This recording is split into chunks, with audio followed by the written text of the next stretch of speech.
Yuk ikuti Zaneta yuk. Pentakosta yang ketiga, artinya 1. Pencurahan Roh Kudus yang dahsyat di zaman now. 2. Penuhan jiwa yang terbesar dan terakhir. 3. Bangkit generasi Yeremia, penuh dengan Roh Kudus, cinta Tuhan Yesus, tidak kompromi dengan dosa, menyelamatkan banyak jiwa. 4. Dari Indonesia ke bangsa-bangsa dari timur sampai ke barat dan kembali ke Yerusalem. 5. Kuasa untuk menyelesaikan amanat agung Tuhan Yesus. Siap jadi agen Pentakosta yang ketiga yang siap katakan haleluya, haleluya, haleluya. Mazmur 91. Dalam lindungan Allah. Orang yang duduk dalam lindungan yang maha tinggi dan bermalam dalam naungan yang maha kuasa akan berkata kepada Tuhan, tempat perlindunganku dan kubu pertahananku, Allahku yang kupercayai. Sungguh Dialah yang akan melepaskan engkau dari jerat penangkap burung, dari penyakit campur yang busuk. Dengan kepaknya Ia akan melindungi engkau, di bawah sayapnya engkau akan berlindung, kesetiaannya ialah perisai dan pagar tembok. Mazmur 91 ayat 5-8. Engkau tak usah takut terhadap kedahsyatan malam, terhadap panah yang terbang di waktu siang, terhadap penyakit campak yang berjalan di dalam gelap, terhadap penyakit menular yang mengamuk di waktu petang. Walau 1000 orang berada di sisimu dan 10.000 di sebelah kananmu, tetapi itu tidak akan menimpamu. Engkau hanya menontonnya dengan matamu sendiri dan melihat pembalasan terhadap orang. Mazmur 91 ayat 9-12. Sebab Tuhan ialah tempat perlindunganmu yang maha tinggi, telah engkau buat tempat perteduhanmu. Malapetaka tidak akan menimpa kamu, dan turah tidak akan mendekat kepada kemahmu. Sebab malaikat-malaikatnya akan diperintahkannya untuk menjaga engkau segala jalannya. Mereka akan menatang engkau di atas tangannya, supaya kakimu jangan terantuk kepada batu. 1 ayat 13-16. Singa dan ular betung akan melangkahi engkau, akan menginjak anak singa dan ular naga. Sungguh hatinya melekat kepadaku, maka aku akan meluputkannya. Aku akan membentenginya sebab ia mengenal namaku. Bila ia berseru kepadaku, maka aku akan menjawab. Aku akan menyertai dia dalam kesusahan. Aku akan meluputkannya dan memuliakannya. Dengan panjang umur akan kukenyangkan dia, dan akan kuperlihatkan keselamatan daripadaku. Amin. Shalom adik-adik. Apa kabarnya hari ini? Pastinya sehat semua ya. Kak Ruli, Kak Ayu, dan Kak Septi percaya adik-adik semua sudah siap untuk memuji Tuhan. Amin. Amin. Aduh gak kedengaran. Amin. Amin. Berikan dulu tepuk tangan untuk Tuhan Yesus. Tahu nggak? Ini bulan ke-8, bulan kemerdekaan bangsa Indonesia. Dan kakak percaya di bulan ini kita akan mengalami pembebasan daripada Tuhan. Untuk itu siapkan hatimu, pagi ini kita akan memuji dan menyembah Tuhan. Yuk ikuti Kak Ruli dan kakak-kakak untuk menyembah Tuhan. Boleh angkat tangannya? Kita akan menyembah Tuhan Yesus. Di pagi hari yang indah ini kita akan bersama-sama meninggikan Tuhan. Ikuti Kak Ruli berdoa. Tuhan Yesus, terima kasih. Pagi ini aku datang untuk menyembah Tuhan. Berkati aku, buat tubuhku bersemangat memuji Tuhan. Buat hatiku lebih lagi mencintai hadirat Tuhan. Aku percaya Tuhan ada bersama dengan aku. Di hatiku, di kiri kananku, bahkan di rumahku. Tuhan di rumah. Terima kasih Tuhan. Terima kasih Tuhan. Kami bersyukur. Kami bersyukur. Kami bangga. Kami bangga Punya Tuhan Yesus. punya Tuhan Yesus. Haleluya. Haleluya. Amin. Mari kita angkat tangan kita sembah Tuhan. Tuhan Yesus sungguh baik. Tuhan Yesus yang menolong adik-adik hari ini untuk bisa beribadah. Mari bawa hatimu menyembah Tuhan Yesus. Katakan terima kasih Tuhan. Terima kasih Tuhan. Terima kasih Yesus.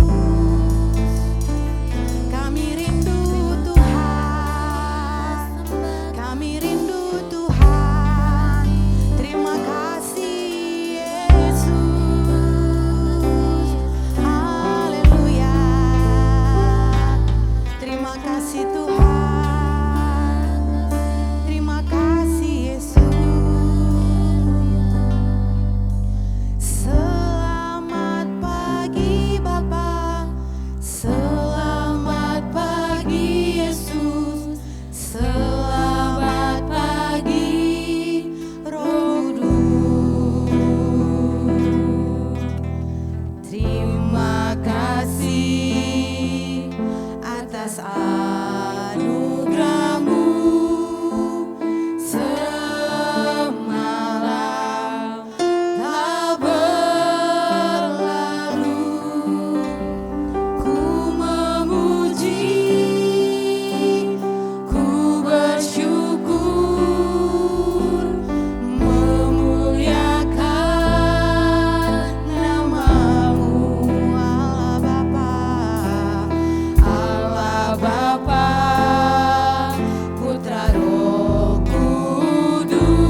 sorak-sorai memuji Tuhan. Ketika kami menyembah, kami bertemu dengan Tuhan. Ketika kami memuji, kami bersuka cita di hadapan Tuhan. Terima kasih Yesus, kami bersyukur kepadamu. Dalam nama Yesus kami bersyukur. Amin. Oke adik-adik, kita akan memuji Tuhan, tapi sebelumnya kita deklarasi dulu. Tahun 2020 sudah tahu ya? Sudah tahu ya? Oke? Bisa sama-sama kita ucapkan ya. Yuk semuanya bangkit berdiri dulu. Sama-sama kita berdiri, gerakkan badannya dulu. Olahraga, wah tangannya digerakkan dulu, yang kiri dan kanan digerakkan ya, kakinya juga digerakkan. Siap deklarasi, yes, oke? Sama-sama kita katakan, tahun 2020 adalah tahun dimensi yang baru, di mana kita menjadi serupa dengan Kristus, dipenuhi Roh Kudus, menjadi kepala dan bukan ekor. Sekali lagi ya, kakak-kakak juga loh. Ayo sama-sama sekali lagi. Tahun 2020 adalah tahun dimensi yang baru, di mana kita menjadi serupa dengan Kristus, dipenuhi Roh Kudus, menjadi kepala dan bukan ekor. Oke? Sama-sama tepuk tangan untuk Tuhan. Kita angkat pujian untuk Tuhan Yesus. Kita mau gerakkan badan kita, tangan kita, kaki kita, kepala kita, badan kita. Kita mau nyanyi untuk Tuhan. Yuk kita angkat pujian ini. Tepuk tangan sama-sama.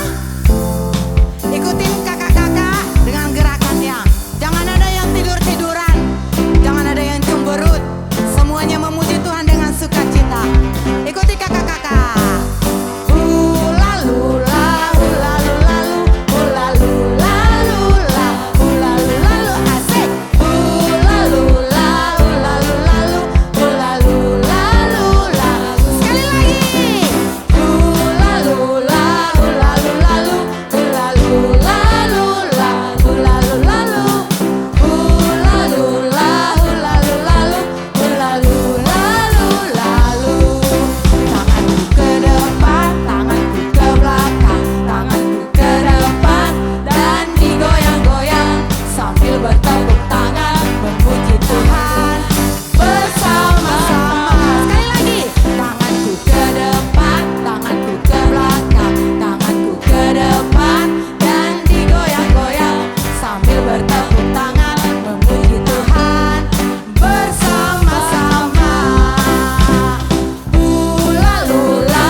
punya rencana yang indah bersama dengan Tuhan.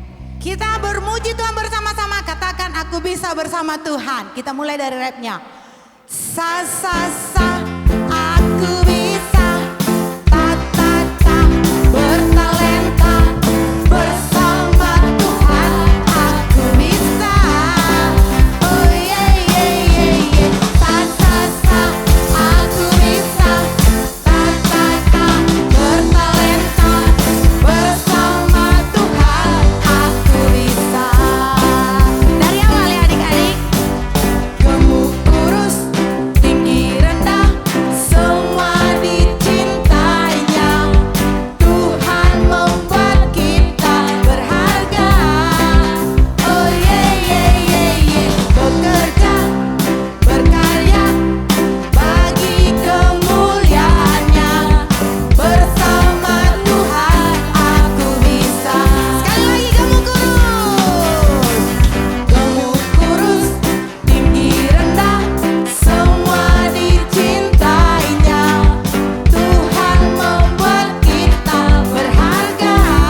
kita akan mendengar firman Tuhan. Mari sebelum kita mendengar firman Tuhan, kita angkat pujian ini kepada Tuhan Yesus. Adik-adik boleh duduk kembali. Mari pejamkan matamu, angkat kedua tanganmu. Terima kasih Tuhan, kami bersyukur kepadamu. Kami akan mendengar firman-Mu. Rapi, kakak yang akan menyampaikan, bahkan kami semua juga diberkati melalui kebenaran firman-Mu. Kami bersyukur kepada Tuhan. Terima kasih Yesus. Haleluya, haleluya. Saya mau cinta Yesus. Haleluya, haleluya. Saya mau cinta Yesus. Terima kasih Tuhan Yesus. Terima kasih Bapak. Yang terutama di dalam hidup ini, meninggikan nama Yesus.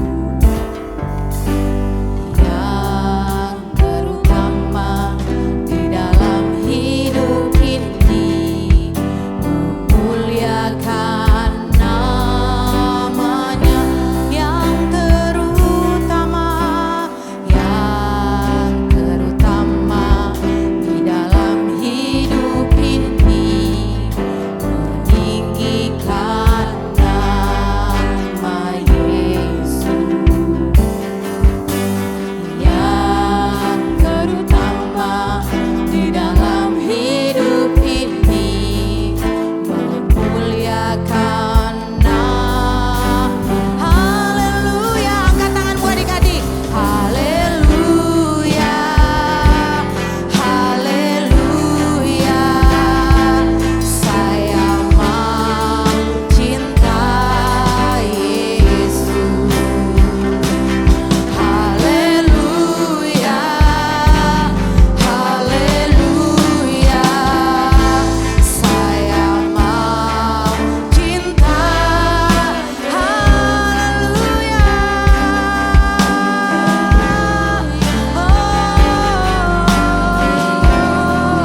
Kami mau cinta Tuhan, cinta Yesus. Haleluya. Saya mau cinta. Saya mau cinta. Saya mau cinta Yesus. Cinta Yesus. Haleluya. Haleluya. Terima kasih. Terima kasih Tuhan. Terima kasih Yesus. Terima kasih Tuhan. Terpujilah Tuhan. Haleluya.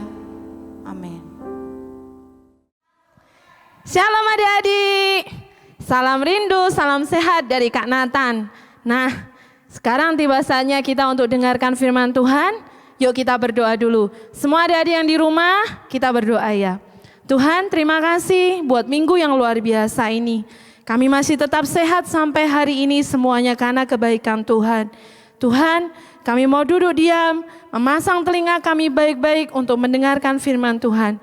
Sehingga firman Tuhan itu tertanam dalam hati kami, bertumbuh dan menghasilkan buah.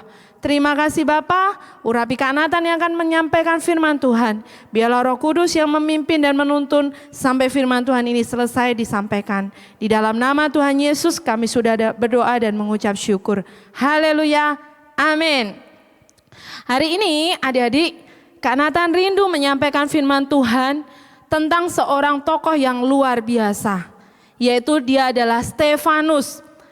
Stefanus, siapa yang kenal Stefanus?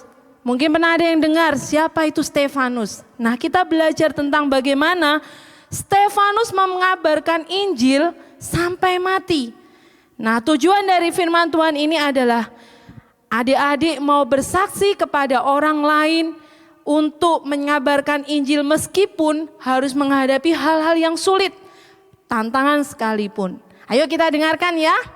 Nah, setelah kebangkitan Yesus banyak orang yang menjadi percaya. Salah satunya adalah Stefanus. Dia dipakai Tuhan luar biasa. Dia mengabarkan Injil, dia berkhotbah, dia menyembuhkan orang sakit. Dan dia dipakai Tuhan karena kuasa Tuhan turun atas dia. Tapi suatu hari Stefanus ini pergi ke tempat-tempat yang umum. Dia di tempat yang umum, dia menceritakan tentang siapa Yesus, bagaimana Yesus sebagai Tuhan, sebagai juru selamat. Nah, ternyata ada satu orang yang gak suka. Siapa yuk kira-kira namanya? Yaitu dia Saulus. Saulus ini gak suka sama Stefanus. Kenapa? Saulus punya niat dia untuk menghancurkan orang-orang yang percaya kepada Kristus. Dia punya rencana jahat. Suatu hari ketika Stefanus masih berkhotbah, mereka menangkap dan membawanya ke hadapan dewan agama. Mereka percaya bahwa wah yes, rencana kami berhasil, kami menangkap Stefanus. Namun tahu tidak adik-adik, ketika semakin banyak orang percaya kepada Yesus, pemimpin agama mulai kehabisan waktu. Mereka cari akal, gimana lah ya, banyak orang ini sudah mengikuti ajarannya tentang Yesus. Mereka mulai memutuskan cari cara. Caranya gimana? Berbohong. Mereka berbohong tentang Stefanus. Mereka mengabarkan bahwa Stefanus ini orang yang mengabarkan tentang hal-hal penghujatan. Bagaimana Yesus mengubah hukum. Padahal rencana mereka adalah untuk menyingkirkan Stefanus. Tahu nggak adik-adik? Stefanus diseret ke pengadilan. Di mana saksi palsu berkata, orang ini mengatakan hal-hal buruk tentang kuil suci, hukum Taurat. Nah, jadi difitnah ya adik-adik. Stefanus difitnah, dia dibenci dan mau disingkirkan oleh orang-orang yang tidak mau percaya kepada Yesus. Ketika mereka mau rencana untuk membunuhnya, mereka menyeret Stefanus keluar tembok kota. Apa yang dilakukan? Setelah diseret, tahu nggak adik-adik? Stefanus dilempar oleh batu. Nah, batunya nggak hanya kecil-kecil 1 dan 2, tapi seluruh orang yang nggak suka dengan pelayanan Stefanus, mereka mengambil batu besar-besar, dilemparkannya masing-masing ke badan, ke tubuh, ke kepala, ke kaki, semuanya dirajam ke Stefanus. Dan tahu adik-adik, ketika kondisi itu terjadi, Stefanus sudah nggak bisa berlindung. Dia tetap berdoa, dia tetap mengabarkan Injil, dia tetap bercerita tentang kebaikan Tuhan. Ketika sampai akhirnya batu itu kena seluruh tubuhnya, hal yang terakhir dialami Stefanus adalah dia mati. Dia mati sampai pada akhirnya meskipun kondisinya dia mengalami ketantangan, ketika mengalami kesulitan, dia tidak pernah menyerah. Nah, adik-adik, melalui firman Tuhan ini, kita mau belajar bahwa Stefanus ini berani mati untuk membela Yesus. Stefanus dengan mati-matian membela cintanya kepada Tuhan Yesus. Dalam aniaya, Stefanus tetap mengabarkan keselamatan. Bagaimana dengan kita? Kemudian mungkin ada pertanyaan muncul ketika Kak Nathan sampaikan, Kak, gimana kami kan masih kecil, gimana kami mau menjadi saksinya Tuhan? Kami kan tidak mau kalau kecil-kecil kami dirajam dengan batu. Nah, Kak Nathan mau kasih satu hal yang mudah yang bisa kalian lakukan. Kalian bisa jadi terang dimanapun berada. Mungkin ada lagu yang berkata gini, aku anak terang, tugasku memberi terang. Aku anak terang, Tuhan yang selamatkanku. Aku anak terang, tak suka berdusta. Aku anak terang, taat yang Tuhan minta. Terang di rumah, terang di sekolah, terang di gereja dan kemana ku pergi. terang di rumah, terang di gereja, terang dimanapun aku pergi. Nah, ketika adik-adik, pertanyaannya adalah ketika kamu berada di rumah, sudahkah kamu menjadi saksi buat papa mamamu? Sudahkah kamu melakukan hal-hal yang menyenangkan buat papa mamamu? Contohnya ya, mungkin anak-anak sekarang lagi banyak di rumah. Ya, ketika mama papa minta bantuan, tolong ambilkan ini, tolong bantu papa, tolong bantu mama sapu, tolong bantu ini dan itu. Kalian enggan untuk melakukan hal itu. Terjadi perdebatan, kalian membantah, kalian menolak. Gak mau lama, aku masih ini, masih itu. Satu hal nak, dari mulai kecil menjadi saksi dan terangnya Tuhan dari perkara yang paling mudah. Dimulai dari keluarga. Ketika papa mama membutuhkan bantuanmu, lakukan. Iya mah, iya mah. Nah, Kak Nathan mau saksikan bagaimana anak Kak Nathan bantu papahnya untuk tuang bensin setiap hari ke botol-botol. Kenapa? Itu dimulai papa mamanya jadi merasa, oh puji Tuhan anakku mau bantu. Itulah yang akan dialami papa mamamu ketika di rumah, ketika kalian mau membantu tugas mereka. Kemudian di sekolah, mungkin sekarang situasinya belajar online, kalian tidak diawasi guru. Tapi ketika saat ujian, ketika saat mengerjakan tugas, kalian pernah berpikir enggak? Ingat pesan Tuhan bahwa kita enggak boleh nyontek. Enggak diawasi guru pun, aku bisa nyontek, aku bisa buka Google, aku bisa buka buku. Nah, di sekolah pun anak-anak, dalam pelajaran apapun, ayo belajar jujur, jangan menyontek, lakukan dengan jujur. Yang ketiga di gereja, kalau beberapa bulan ini kita ibadahnya online, kalau waktu kemarin offline, ketika kakak-kakaknya angkat tangan, semua angkat tangan, ketika nyanyi semua buka mulut. Pertanyaannya adalah, bagaimana sikapmu saat ini di saat ibadah online? Masihkah kamu suka membuka mulutmu untuk menyanyi? Atau masihkah kamu mau mengangkat tangan ketika menyembah Tuhan? Atau malah sebaliknya, ketika ibadah masih di kasur, sambil peluk guling, sambil misalnya duduk-duduk yang enggak dengan posisi yang benar. Ayo mulai hari ini, mulai belajar menjadi saksinya Tuhan ketika usiamu masih kecil. Itu hal-hal yang mudah kamu lakukan. Ketika kamu akan bertambah menjadi remaja, pemuda, dewasa, porsi untuk menjadi saksinya Tuhan semakin banyak. Tanggung jawabnya lebih besar. Sekarang kamu yang masih kecil-kecil ini, lakukan dari perkara yang mudah. Di sekolah, di rumah, di gereja, bahkan dimanapun berada. Nah, adik-adik, mari belajar. Sampaikan kebaikan Tuhan. Sampaikan kebenaran Tuhan melalui sikap hidupmu.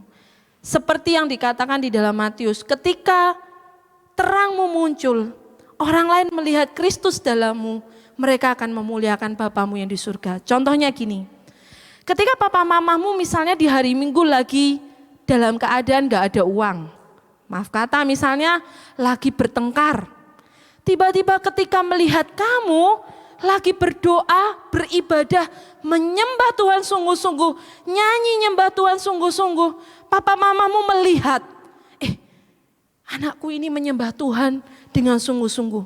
Kakak yakin, tanpa berkata-kata sekalipun, papa mamamu akan sadar, oh iya, dia akan berbalik dan dia akan segera melihat bahwa ada tangan Tuhan yang menopang. Tapi coba kalau papa mamamu lagi ada masalah, lagi bertengkar, lagi butuh pekerjaan, lagi nggak ada uang, lihat kalian ibadah sambil gulingan, sambil ketawa-ketawa, cekikian, bukannya menjadi berkat, papa mamamu tambah marah dan kalian akan diomelin, itu nggak akan jadi berkat. Ayo, mulai hari ini, jadilah berkat dimanapun berada, jadi terang, jadi saksinya Tuhan dimanapun kamu berada. Nah sekarang sebelum Kak Nathan mau tutup, Kak Nathan akan putarkan satu video. Video ini bagus sekali, Kak Nathan sangat diberkati. Ketika Kak Nathan putar-putar ulang, ini tentang bagaimana Tuhan memberi tugas kepada seorang anak. Tapi ketika anak ini menyelesaikan sampai akhir, Tuhan senang, Tuhan beri pelukan. Yuk kita dengarkan dan lihat sama-sama ya video yang akan kita putar sekarang ini.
Ayo adik-adikku, dimanapun kamu berada, tantangan apapun itu, tetaplah menjadi saksi. Sampai engkau dewasa, sampai engkau bertemu Tuhan di surga nanti. Kita mau ucapkan ayat hafalannya, di dalam Matius 5 ayat 16. Demikianlah hendaknya terangmu bercahaya di depan orang, supaya mereka melihat perbuatanmu yang baik dan memuliakan Bapamu yang di surga. Amin. Mari kita berdoa adik-adik, semuanya lipat tangan, tutup mata, kita berdoa. Terima kasih ya Tuhan, kami sudah dengarkan firman Tuhan. Firman-Mu yang menguatkan kami. Kami mau terus Tuhan menjadi saksi-saksi Tuhan, meskipun usia kami masih kecil, meskipun kami masih remaja, tapi kami mau tetap Tuhan melakukan tugas kami sebagai anak Tuhan, mengabarkan kabar kesukaan, kabar Injil, kabar kebenaran kepada orang-orang sekitar kami, dimulai dari rumah kami, di sekolah kami, di gereja, dan dimanapun kami berada. Terima kasih ya Bapa, kami mengucap syukur, Roh Kudus yang menyempurnakan, Roh Kudus yang menuntun kami semua. Di dalam nama Tuhan Yesus kami sudah berdoa dan mengucap syukur. Haleluya, amin. Adik-adik, jangan lupa pengumumannya adalah tetap kerjakan, baca proyek ketaatannya setiap hari, karena upahmu besar di surga. Jangan pernah jemu-jemu untuk lakukan itu. Nah, sebelum kita mau pulang, yuk kita sama-sama berdoa sekali lagi untuk minta doa berkat. Terima kasih ya Tuhan, kami sudah mengikuti ibadah sepanjang hari ini. Berkati Tuhan apapun yang akan kami kerjakan setelah ini. Berkati pertumbuhan anak-anak-Mu Tuhan. Berkati mereka menjadi anak-anak yang takut akan Tuhan. Diberkati mereka, kesehatan mereka, tumbuh kembang mereka. Dan persekutuan yang manis dengan Roh Kudus terus mereka bawa sampai mereka dewasa Tuhan. Di dalam nama Tuhan Yesus kami sudah berdoa dan mengucap syukur. Haleluya. Amin. Tuhan Yesus memberkati. Sampai ketemu minggu depan.